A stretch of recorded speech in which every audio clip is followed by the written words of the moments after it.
Prof. Didin, ini kita ketahui bahwa kuartal ketiga perekonomian Indonesia turun berada di angka 4%-an. Apa yang menjadi faktor yang menyebabkan penurunan ini terjadi di Indonesia? Dan kalau misalkan kita lihat secara historis sebenarnya penurunan di kuartal ketiga bukan pertama kali terjadi. Tetapi di tahun-tahun sebelumnya, kecuali di tahun ketika pandemi, terjadi perbedaan di kuartal ketiga. Bagaimana Anda melihatnya? Ya, ini problem dalam negerinya memang ada daya beli yang menurun, yang memang sepanjang 2023 ini kan terrefleksikan di dalam apa namanya permintaan mereka yang menurun. Ada barang-barang manufaktur maupun barang kebutuhan pokok. Nah, itu permintaan yang menurun ini sendiri karena memang daya beli mereka lagi tertekan ya, atau alias menurun itu. Nah, penurunan daya beli lalu kepada permintaan juga karena situasi eksternalnya sangat tidak menguntungkan. Jadi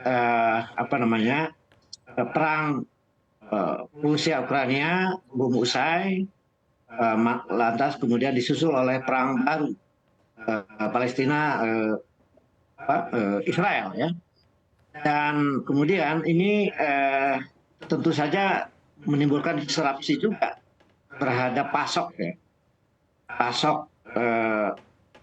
pangan maupun non pangan, termasuk impor barang-barang modal ya, yang memang tertahan juga karena memang ini ada kerusuhan juga perekonomian di Cina maupun di Eropa sebagai negara-negara yang utama bagi Indonesia terjadinya interaksi ekspor maupun impor. Nah, oleh karena itu tambah lagi karena The Fed menaikkan suku bunganya yang diikuti oleh kenaikan suku bunga Bank Indonesia, dan pada gilirannya ini menimbulkan satu kenaikan biaya produksi. Nah, jadi kemudian baik itu manufaktur maupun pangan, kemudian perusahaan menaikkan harga. Jadi ini ada lingkaran setan yang kemudian pada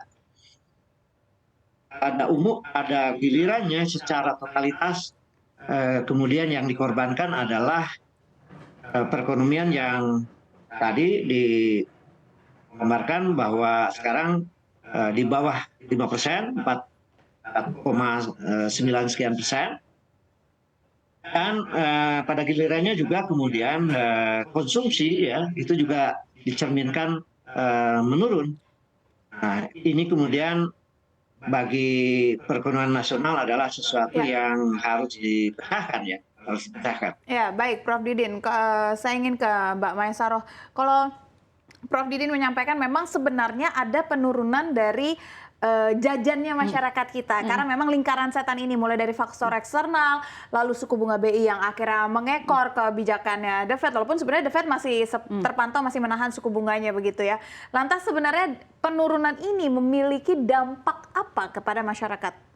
Kalau kita melihat seperti Pak Didin bilang ya, tapi ada satu mungkin yang kita lupakan, yaitu tidak ada libur dan tidak ada libur panjang ya, dan hari raya keagamaan. Kita ingat di kuartal 2 itu semuanya numpuk di kuartal 2 ya, ada Idul Fitri, Idul Adha, kemudian juga ada libur panjang 2 kali. Itu artinya bahwa jajan masyarakat ini sudah menumpuk di kuartal 2. Jadi kuartal 3 intinya sudah istilahnya udah menahan ya, apalagi kita ingat bahwa harga beras pun naik terus, ada beberapa harga bahan pangan juga naik terus, kemudian juga ada pengaruh dari suku bunga, ada juga pengaruh dari banyak sekali perlambatan di ekonomi, dan harga komoditas itu akan membuat yang pasti kalau konsumsinya turun itu pertumbuhannya juga pasti akan turun ya, karena sekitar 53% itu sangat besar sekali. Dan kalau kita lihat sebenarnya yang mungkin tercapture juga adalah mungkin sekitar udah 3 atau 4 bulan terakhir banyak sekali makanan orang yang kelompok, kalau kita lihat ya data di BI proporsi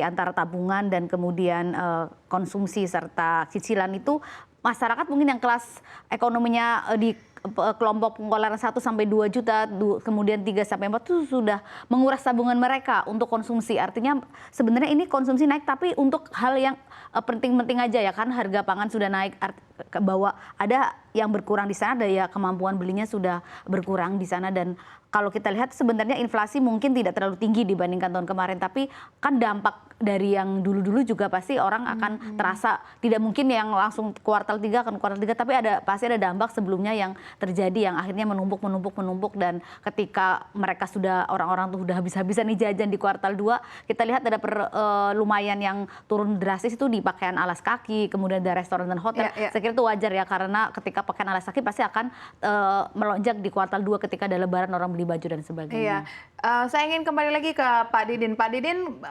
beberapa pihak dari pemerintah melihat bahwa sebenarnya koreksi di kuartal ketiga ini adalah hal yang normal, mengingat secara historis memang kuartal ketiga ini biasanya terjadi kontraksi, nanti akan kembali lagi di kuartal keempat mengingat ada libur panjang akhir tahun dan juga Natal. Tetapi dengan adanya pelemahan di kuartal ketiga ini, dampaknya terhadap sektor-sektor ekonomi seperti apa? Karena kan sebenarnya kita sudah memasuki kuartal keempat nih, Pak.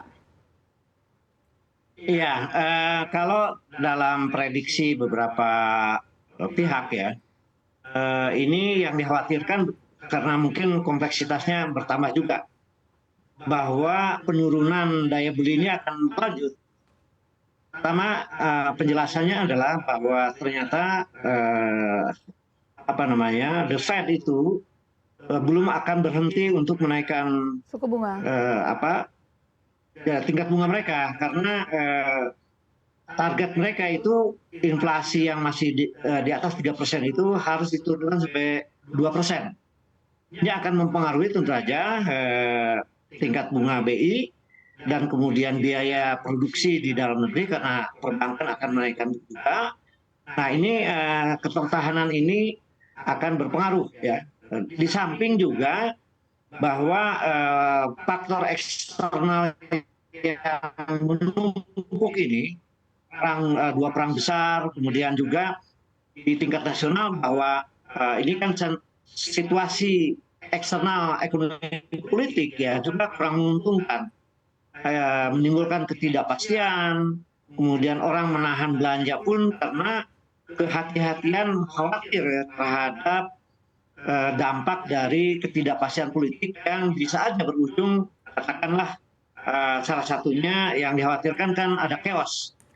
Nah, ini harus disadari pula oleh otoritas negara bahwa hendaknya bisa diselesaikan problem eksternal ekonomi politik ini supaya dampak terhadap ekonominya tidak terlalu dalam ya. Dan kalau bisa memang harapan kita kuartal 4 akan rebound gitu. Tetapi kan kalau tidak diselesaikan ya bisa terjadi prediksi bahwa akan terus daya beli menurun, dan konsumsi tertahan, dan perekonomian juga akan menurun lebih dalam gitu.